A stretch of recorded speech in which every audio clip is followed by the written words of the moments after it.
নয়তো আমি পড়ে যাব। দাঁড়া, তোকে তুলছি আমি, কিন্তু আমি ওকে এত কষ্ট করে তুলতে যাব কেন?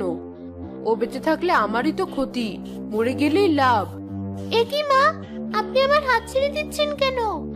অনেক অত্যাচার সহ্য করেছি তোর, আর না। মা! পড়েছে কুয়োর ভেতর, এখন কুয়োটা ঢেকে রাখতে হবে, কেউ যেন টের না পায়।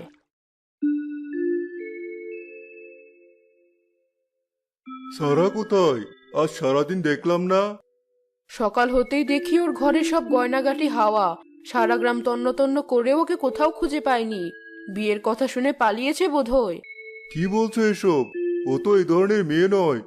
আমার কথা বিশ্বাস না হলে তুমি নিজের চোখেই দেখে এসো।